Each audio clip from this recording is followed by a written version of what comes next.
ಏನು ನಿಮ್ಮ ಅತ್ತಿಗೆ ಹೆಂಗಿದ್ರು, ನಿಮ್ಮ ಅಣ್ಣ ಹೆಂಗಿದ್ರು? ಅವರು 3 ತಿಂಗಳಿಂದ ಜಗಳ ಮಾಡಿದ್ದಾರೆ.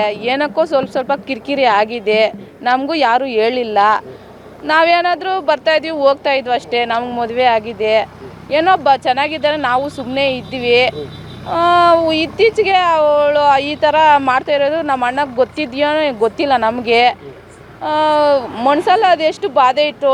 ನಮ್ಮ ಸೊಸೆನೂ ಸಾಯಿಸಿಬಿಟ್ರೆ, ನಮ್ಮ ಅಣ್ಣನೂ ನಮಗೆ ವಂಶ ಇಲ್ದಿರ ಮಾಡಿದ್ದಾಳೆ. ಅವಳು ಸುಮ್ಮನೆ ಅಂತೂ ಬಿಡಬಾರ್ದು, ಕಠಿಣವಾದ ಶಿಕ್ಷೆ ಅಂತ ಅನುಭವಿಸ್ಲೇಬೇಕು. ಇಲ್ಲಾಂದರೆ ನಮಗೆ ನೆಮ್ಮದಿ ಆಗಲ್ಲ. ನಮ್ಮ ಅಣ್ಣ ಸಾವಿಗೂ ಅರ್ಥ ಸಿಗೋದಿಲ್ಲ. ಆದ್ರೆ ನಿಮ್ಮ ಸಂಬಂಧನೇ ಆಗ್ಬೋದು, ಚೆನ್ನಾಗೇ ಇದ್ದರು. ಇತ್ತೀಚಿನ ಈ ಕಾರಣದಿಂದ ಅವಳು ಏನಾದ್ಲೋ ನಮಗೆ ಗೊತ್ತಿಲ್ಲ.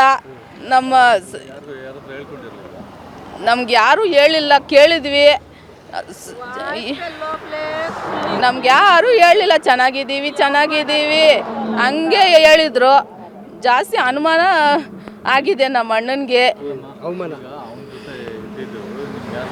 ಗೊತ್ತಿಲ್ಲ ನಮಗೆ.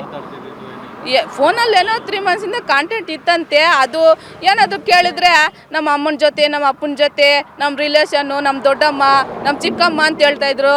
ಹಂಗೆ ಹೇಳಿದ್ರೆ ನೀವು ಅದನ್ನ ನೋಡೋಕ್ಕಾಗಲ್ಲಲ್ಲ, ಯಾರೂ ನೋಡೋಕ್ಕಾಗಲ್ಲ. ಮತ್ತು ಕಂಪ್ಲೇಂಟ್ ಕೊಟ್ಟ ಮೇಲೆ ನಾವು ಕಾಲಿಸ್ಟ್ ನೋಡಿದ್ರೆ ಅವನ ಹೆಸರು ಬಂದಿದೆ ಈಚೆಗೆ. ಅದಕ್ಕೆ ಮುಂಚೆ ನಮ್ಗೆ ಗೊತ್ತೂ ಇಲ್ಲ. ನಾವು ಅವರು ಯಾರು ಬಿಟ್ಟು ಹೋದ ಮೇಲೇ ನಾವು ಕೇಸ್ ಮಾಡಿದ್ದು. ಮಿಸ್ಸಿಂಗ್ ಕೇಸ್ ಮಾಡಿದ್ವಿ. ಮಿಸ್ಸಿಂಗ್ ಕೇಸ್ ಆದಮೇಲೆ ಮತ್ತೆ ಕಾಲಿಸ್ಟ್ ನೋಡಿದ್ರೆ ಈ ವಿಚಾರ ಗೊತ್ತಾಗಿತ್ತು.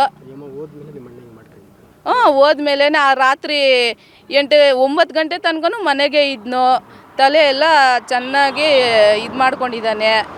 ನಾನು ನಮ್ಮ ಮಗಳು ಇದ್ದು ಎಷ್ಟೆಷ್ಟು ಮುಂದೆಗೆ ಏನೇನು ಅವಮಾನ ಆಗುತ್ತೋ ನಮಗಿಬ್ಬರಿಗೂ ಅಂತ ಅವರು ಈ ರೀತಿ ಮಾಡ್ಕೊಂಡಿದ್ದಾರೆ. ಅವರಿಬ್ಬರು ಅಕ್ರಮ ಸಂಬಂಧ ಇಟ್ಕೊಂಡಿದ್ದಕ್ಕೆ ನಮ್ಮ ಅಣ್ಣ ಸತ್ತಿದ್ದಾನೆ. ಅವ್ರಿಗಂತೂ ಯಾವ ರೀತಿ ಶಿಕ್ಷೆ ಮಾಡ್ತೀರೋ ಮಾಡಿ. ಶರೀಷ್ಮಾ ಅಂತ. ಕಠಿಣವಾದ ಶಿಕ್ಷೆ ಅಂತೂ ಅನುಭವಿಸ್ಲೇಬೇಕು. ನಮ್ಮ ಅಣ್ಣನ ಸಾವಿಗೆ ಸ್ವಲ್ಪ ಆದರೂ ತೃಪ್ತಿ ಕೊಡಬೇಕು. ಅಷ್ಟು ಅವಮಾನ ಕೊಟ್ಟು ನಮಗೆ ವಂಶಧಾರಕ್ಕೆ ಅಣ್ಣ ಅಂತ ಕರೆಯೋದಕ್ಕೆ ಇನ್ನೊಬ್ರು ಇಲ್ಲ. ತವ್ರ ಮನೆಗೆ ಬರೋಂಗಿಲ್ಲ. ನಾವೀಗ ಯಾರು ನಾವು ನೋಡ್ಕೊಂಡು ಬರೋದು? ತವ್ರ ಮನೆಗೆ ಬಂದರೆ ಅಣ್ಣ ಅಂತ ನೋಡೋಕ್ಕಿಲ್ಲ ಇವಾಗ ನಮಗೆ. ಯಾವ ಊರೇ ಅಂತ ಅವನ್ನಂತೂ ಇಬ್ಬರನ್ನು ಬಿಡಲೇಬಾರ್ದು. ಕಠಿಣವಾದ ಶಿಕ್ಷೆ ಅನುಭವಿಸ್ಲೇಬೇಕು.